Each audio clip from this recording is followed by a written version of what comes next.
Ian. We got the Atari VCS is in people's hands. It's a product. It's a thing.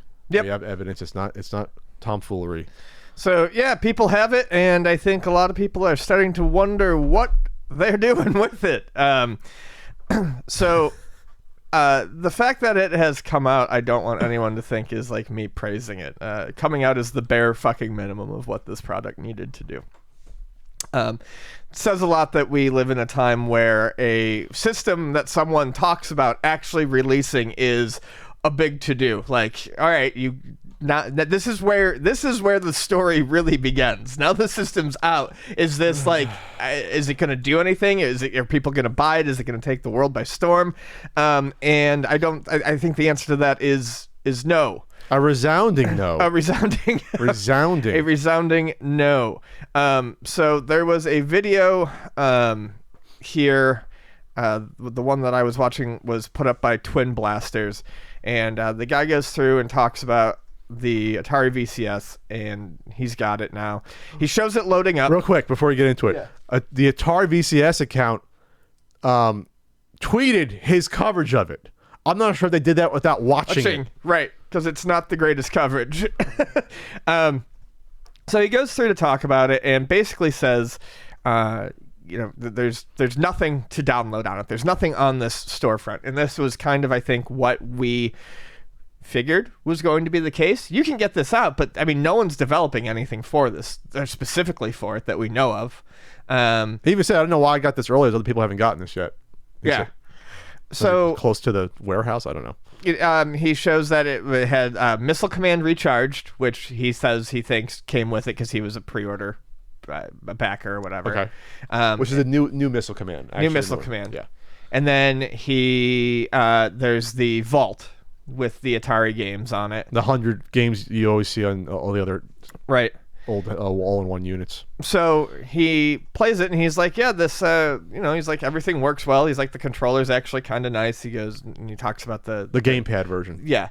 And then he talks about the classic stick and he likes how it lights up when you move the stick around. It lights up when you move the joystick around? Yeah. Really? Yeah. Wow.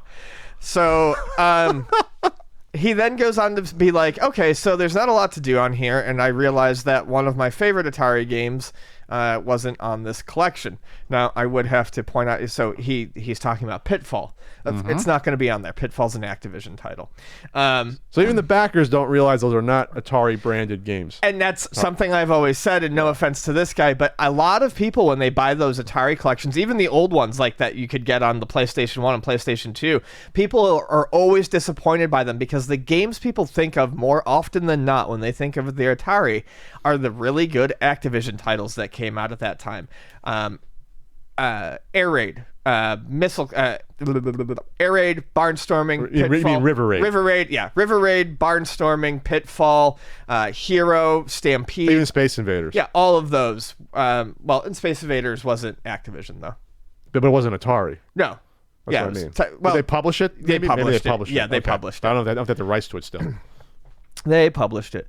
So, anyway, back to what I was saying. So he decides that he goes on the store, and the only thing that's really on the store is an Atari Vault Volume 2. Well, he buys it. It takes his money, and he gets nothing in return for it. So he tries again, and it takes his money, and he still gets nothing in return for it. So the store's broken. The store is broken. The online store is broken. One of the only things that they needed to have up and running for this, because nothing else, I mean, it doesn't... Well, you got your built-in 100 games or whatever, right? 100 plus games. Yeah, and you can go into your sandbox mode. You can play... I'm looking at literally the menu is Missile Command Recharge, the only new game on this. New relative term. The Vault, Netflix, the Atari VCS Companion, or you can browse the web on Google Chrome, because it's basically a computer. Yeah. It's a computer. And it's like an Android type of computer. I mean, not Android. It's not running on Android, but it's like... It's a little computer. He said he basically only downloaded Netflix because it was something to download. Yeah. I'm looking at this. This is like my Amazon stick. Like, oh, there's a store you can download Disney Plus and watch. You get the Air console we talked about before. You can get you can get the stuff to watch stuff. It's a little smart TV type of menu where home, games, apps, store, system. I can download games. I talk about the games I downloaded on my Amazon stick. There's games you can play. Sure. And on my smart TV, there's games you can play. So this is what they all have. It's the own little ecosystem. Hulu, Twitch. So the other thing that was interesting is that there was the message about the controller. About depending upon if you were wired in directly or connected via Bluetooth, games could have certain reactions to the buttons you press, to the inputs. What the hell happened there? They said, I think the message was we're working it out with the developers, they said. You think that's something I would have tested beforehand? Or was this, I can't picture like some of these Atari ROMs not responding. If you're playing basketball versus like Asteroids, is something not responding correctly? That's like so weird. I don't know. Is Centipede, is it going in reverse or not respond? Like, right. You know what I mean? It's so weird. So it's buggy. Maybe not as buggy as Cyberpunk, but I mean, the storefront looks like any other emulator storefront or a front end you can get. You see the arcade games, you scroll through, it looks fine. Gravatar, there's a picture here, Crystal Castles, Lunar Lander, Major Havoc. God, that game is good and bad at the same time, Major Havoc. There's good old, there's the arcade version of, thank God it's the arcade versions as well of Asteroids on there playing. He says, oh, I like it, playing Asteroids. You get the same thing on an emulator. You get the two side panels on widescreen, so you get some art. It's anything you've got on an emulator the past 15 years. Yep. That's basically what this amounts to here.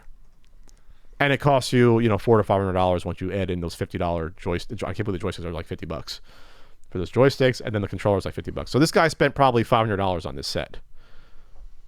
Or if it's the base unit, $300. He spent over $400 on this thing. It's wild. And everyone's gonna be saying, "Wow, yeah, it's a cool little. It's a centerpiece of the living room, Ian. It looks nice. It looks cute. I mean, the console. He didn't say. I don't think he mentioned the construction was cheap at all. Wait, right? When he's like, it looks fine. What do you expect? Sure. The fake wood veneer. It's fine. It's a piece of plastic. Oh, it's not individual ridges anymore. I'm returning it. It's simple little packaging. On eBay right now. If you look on eBay, I searched Atari VCS 2020. There's about 12 listings, 10 listings. Really? People are trying to scalp this thing. Let me tell you something, people. If this was your investment to wait, your life must be really bad, or I feel bad for you. I know it's 2020. People are. If you bought this thing, pre-ordered this thing 2 to 3 years ago, and you're trying to scalp it, flip it now. Yeah, trying to flip this piece of garbage now. Like I don't think people are gonna be clamoring for this unless there's some crazy collector that wants to get this. Plus, you still can buy these. You're still gonna be able to buy these. Right. That's the other thing. I'm fairly certain if I wanted a VCS right now, I could go online. Can I go on Walmart and get it? Atari VCS. Yes, I can get a bundle right now on Atari. Pre-order. You can get the pre-order for $390 for basically the package that this guy got, but he had 2 joysticks and this one has 1 for $390 for the 800 carbon gold one. So there's the 800 and the higher end one, right? No, 400, 800. I forget. There's the one with more memory. Yeah, the 800. So it seems like most of the people have the 800 or they have the Onyx version. So here's the point: people are trying to get $700, $800, $900 for this. One has a bid with $350 on it. I think one bid just ended. Any completed listings. The point is, no one's clamoring. No 8-year-old's clamoring for this. One went for $660, the collector's edition with bids. So this was real. This just ended during the podcast. Collector's edition, wireless controller, and 2 classic joysticks. So that retail value, the collector's edition was probably $400. So this person made a little bit of a profit after taxes and fees, maybe like $75, $70 scalping this, maybe $70, maybe nothing huge. So that's not worth your time there. Another one went for $610 with 1 joystick. How is it not packed in with a joystick? I guess I kept that's how they made more money. Someone did spend $900 on a brand new one for the 800 2020 console with Onyx Black with the deluxe package, basically the package this guy got with the one gamepad, 2 joysticks. So there's a couple of crazy people. I don't think it's going to last long though. Those must be like Gen X people with money that are like, I want this Atari VCS. I see it. I want it. Just sure. I may never play it after the first week. Yeah, I'll just sit there. I mean, honestly, I don't think anyone's going to keep going back to it for the Atari Vault. There's a novelty that wears off with these older Atari games.